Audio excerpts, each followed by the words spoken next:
Welcome to the Bible in 1 year for April the 1st. Happy New Month. We're reading Judges chapters 8 and 9, as well as Luke chapter 8 from verse 22 to 56. Judges 8 and 9 and Luke 8, 22 to 56. From the New King James Version as usual. Judges chapter 8. Now the men of Ephraim said to him, "Why have you done this to us by not calling us when you went to fight with the Midianites?" And they reprimanded him sharply. So he said to them, "What have I done now in comparison with you? Is not the gleaning of the grapes of Ephraim better than the vintage of Abiezer? God has delivered into your hands the princes of Midian, Oreb and Zeeb, and what was I able to do in comparison with you?" Then their anger toward him subsided when he said that. When Gideon came to the Jordan, he and the 300 men who were with him crossed over, exhausted, but still in pursuit. Then he said to the men of Succoth, "Please give loaves of bread to the people who follow me, for they are exhausted, and I am pursuing Zebah and Zalmunna, kings of Midian." And the leaders of Succoth said, "Are the hands of Zebah and Zalmunna now in your hand, that we should give bread to your army?" So Gideon said, "For this cause, when the Lord has delivered Zebah and Zalmunna into my hand, then I will tear your flesh with the thorns of the wilderness and with briars." Then he went up from there to Penuel and spoke to them in the same way. And the men of Penuel answered him as the men of Succoth had answered. So he also spoke to the men of Penuel, saying, "When I come back in peace, I will tear down this tower." Verse 10.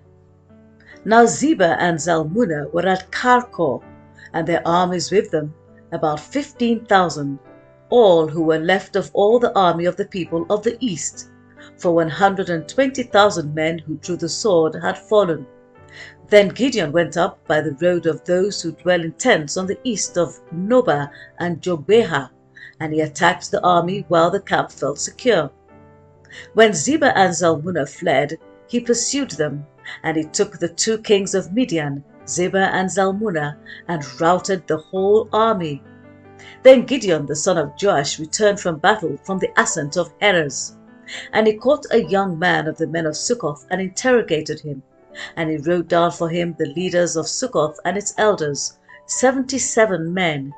Then he came to the men of Succoth and said, "Here are Zebah and Zalmunna, about whom you ridiculed me, saying, 'Are the hands of Zebah and Zalmunna now in your hand, that we should give bread to your weary men?'" And he took the elders of the city, and thorns of the wilderness, and briars, and with them he taught the men of Succoth. Then he tore down the tower of Penuel, and killed the men of the city. And he said to Zebah and Zalmunna, "What kind of men were they whom you killed at Tabor?" So they answered, "As you are, so were they. Each one resembled the son of a king." Then he said, "They were my brothers, the sons of my mother. As the Lord lives, if you had let them live, I would not kill you." And he said to Jether his firstborn, "Rise, kill them." But the youth would not draw his sword, for he was afraid, because he was still a youth. So Zebah and Zalmunna said, "Rise yourself and kill us, for as a man is, so is his strength." So Gideon arose and killed Zebah and Zalmunna, and took the crescent ornaments that were on their camels' necks. Then the men of Israel said to Gideon, "Rule over us, both you and your son, and your grandson also, for you have delivered us from the hand of Midian." But Gideon said to them, "I will not rule over you, nor shall my son rule over you. The Lord shall rule over you." Then Gideon said to them, "I would like to make a request of you, that each of you would give me the earrings from his plunder," for they had gold earrings, because they were Ishmaelites. So they answered, "We will gladly give them." And they spread out a garment, and each man threw into it the earrings from his plunder. Now the weight of the gold earrings that he requested was 1,700 shekels of gold, besides the crescent ornaments, pendants, and purple robes which were on the kings of Midian, and besides the chains that were around their camels' necks. Then Gideon made it into an ephod, and set it up in his city Ophrah, and all Israel played the harlot with it there. It became a snare to Gideon and to his house. Verse 28. Thus Midian was subdued before the children of Israel, so that they lifted their heads no more, and the country was quiet for 40 years in the days of Gideon. Then Jerubbaal the son of Joash went and dwelt in his own house. Gideon had 70 sons who were his own offspring, for he had many wives, and his concubine who was in Shechem also bore him a son, whose name he called Abimelech. Now Gideon the son of Joash died at a good old age, and was buried in the tomb of Joash his father in Ophrah of the Abiezrites.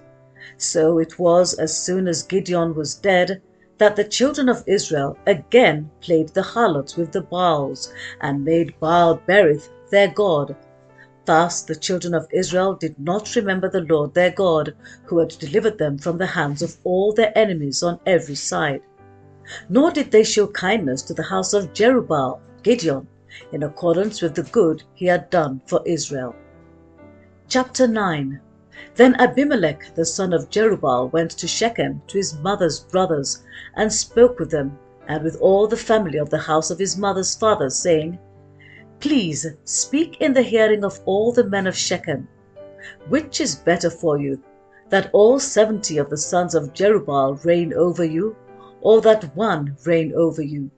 Remember that I am your own flesh and bone. And his mother's brothers spoke all these words concerning him in the hearing of all the men of Shechem.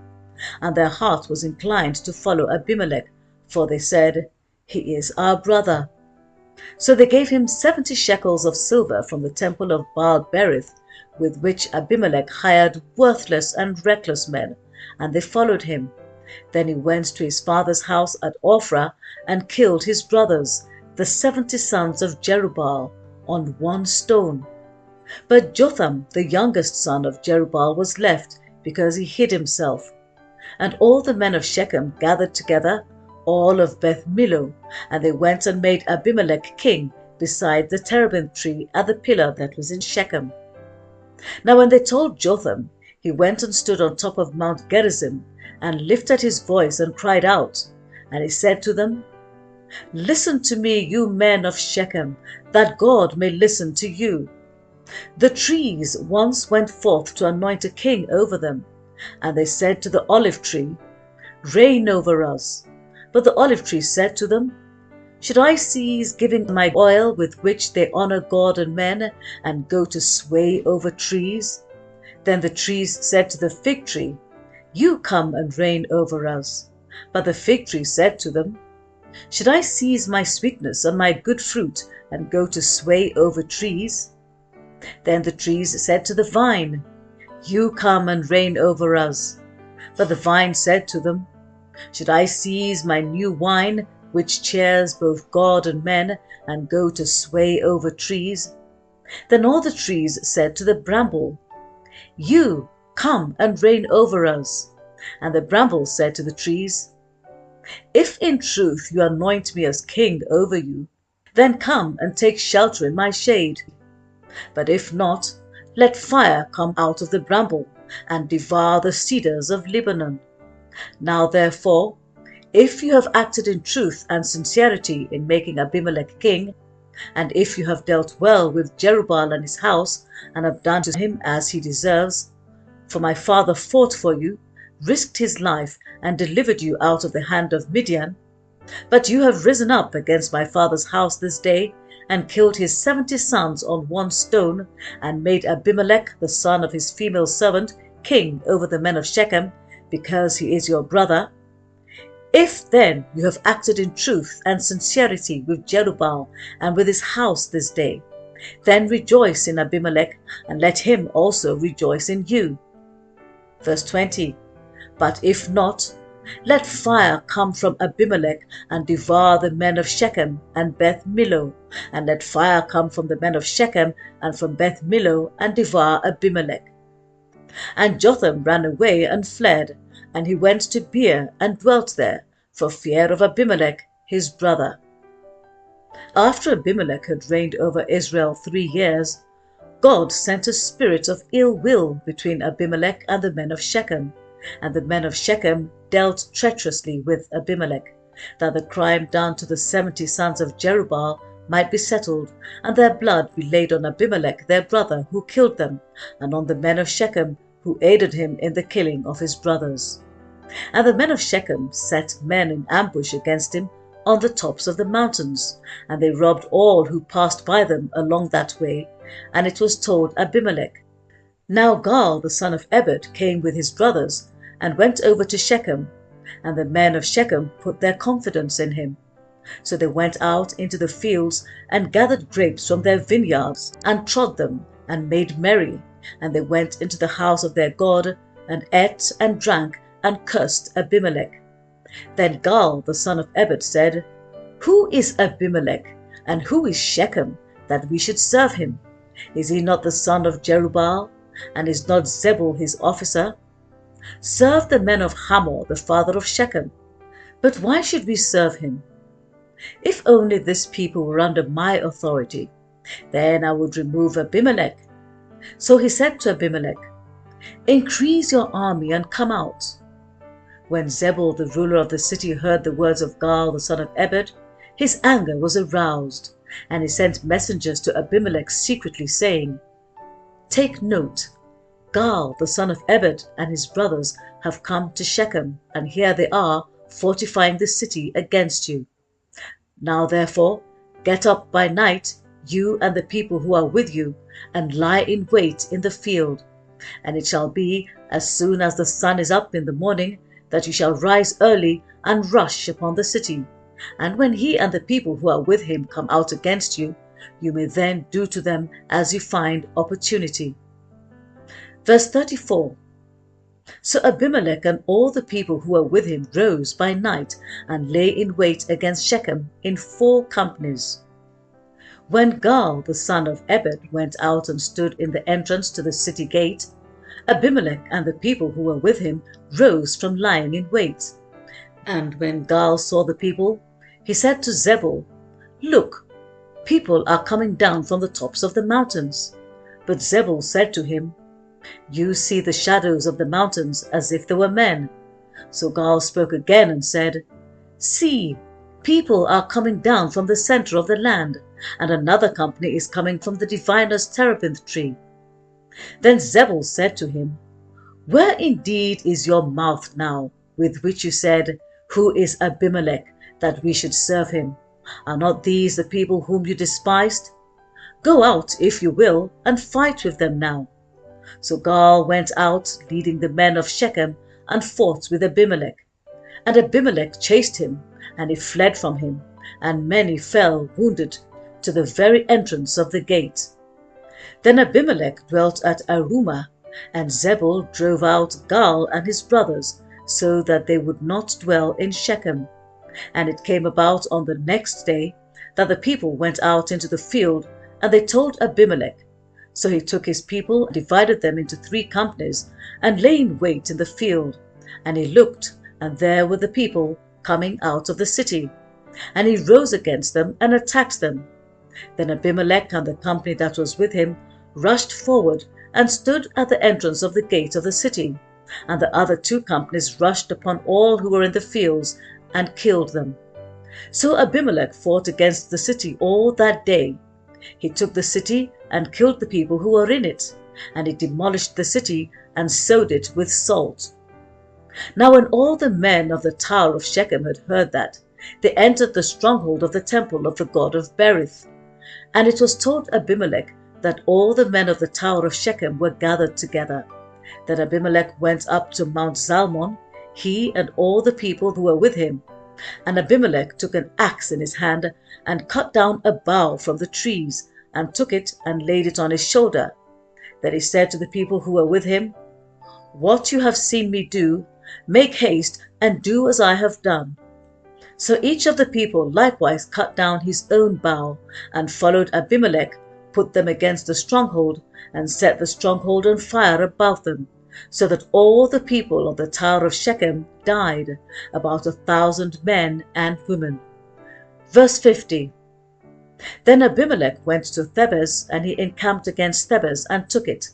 But there was a strong tower in the city, and all the men and women, all the people of the city, fled there and shut themselves in. Then they went up to the top of the tower.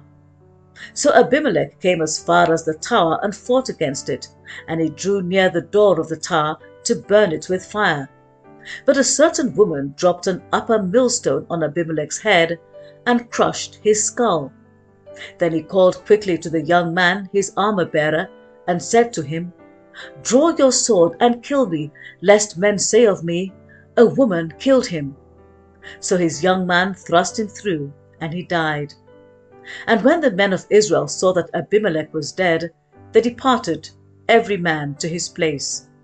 Thus God repaid the wickedness of Abimelech which he had done to his father by killing his 70 brothers. And all the evil of the men of Shechem God returned on their own heads, and on them came the curse of Jotham the son of Jerubbaal. The Gospel of St. Luke, chapter 8, from verse 22. Now it happened on a certain day that he got into a boat with his disciples, and he said to them, "Let us cross over to the other side of the lake." And they launched out. But as they sailed, he fell asleep. And a windstorm came down on the lake, and they were filling with water and were in jeopardy. And they came to him and awoke him, saying, "Master, Master, we are perishing." Then he arose and rebuked the wind and the raging of the water, and they ceased, and there was a calm. But he said to them, "Where is your faith?" And they were afraid and marveled, saying to one another, "Who can this be? For he commands even the winds and water, and they obey him." Then they sailed to the country of the Gadarenes, which is opposite Galilee. And when he stepped out on the land, there met him a certain man from the city who had demons for a long time. And he wore no clothes, nor did he live in a house, but in the tombs. When he saw Jesus, he cried out, fell down before him, and with a loud voice said, "What have I to do with you, Jesus, Son of the Most High God? I beg you, do not torment me." For he had commanded the unclean spirit to come out of the man, for it had often seized him, and he was kept under guard, bound with chains and shackles. And he broke the bonds and was driven by the demon into the wilderness. Jesus asked him, saying, "What is your name?" And he said, "Legion," because many demons had entered him. And they begged him that he would not command them to go out into the abyss. Now a herd of many swine was feeding there on the mountain. So they begged him that he would permit them to enter them, and he permitted them. Then the demons went out of the man and entered the swine, and the herd ran violently down the steep place into the lake and drowned. When those who fed them saw what had happened, they fled and told it in the city and in the country. Then they went out to see what had happened, and came to Jesus, and found the man from whom the demons had departed, sitting at the feet of Jesus, clothed and in his right mind. And they were afraid. They also who had seen it told them by what means he who had been demon-possessed was healed. Then the whole multitude of the surrounding region of the Gadarenes asked him to depart from them, for they were seized with great fear. And he got into the boat and returned. Now the man from whom the demons had departed begged him that he might be with him. But Jesus sent him away, saying, "Return to your own house, and tell what great things God has done for you." And he went his way and proclaimed throughout the whole city what great things Jesus had done for him. So it was, when Jesus returned, that the multitude welcomed him, for they were all waiting for him. Verse 41. And behold, there came a man named Jairus, and he was a ruler of the synagogue. And he fell down at Jesus' feet and begged him to come to his house. For he had an only daughter, about 12 years of age, and she was dying. But as he went, the multitudes thronged him. Now a woman having a flow of blood for 12 years, who had spent all her livelihood on physicians and could not be healed by any, came from behind and touched the border of his garment. And immediately her flow of blood stopped. And Jesus said, "Who touched me?" When all denied it, Peter and those with him said, "Master, the multitudes throng and press you, and you say, 'Who touched me?'" But Jesus said, "Somebody touched me, for I perceived power going out from me." Now when the woman saw that she was not hidden, she came trembling, and falling down before him, she declared to him in the presence of all the people the reason she had touched him, and how she was healed immediately. And he said to her, "Daughter, be of good cheer. Your faith has made you well. Go in peace." Verse 49. While he was still speaking, someone came from the ruler of the synagogue's house, saying to him, "Your daughter is dead. Do not trouble the teacher." But when Jesus heard it, he answered him, saying, "Do not be afraid, only believe, and she will be made well."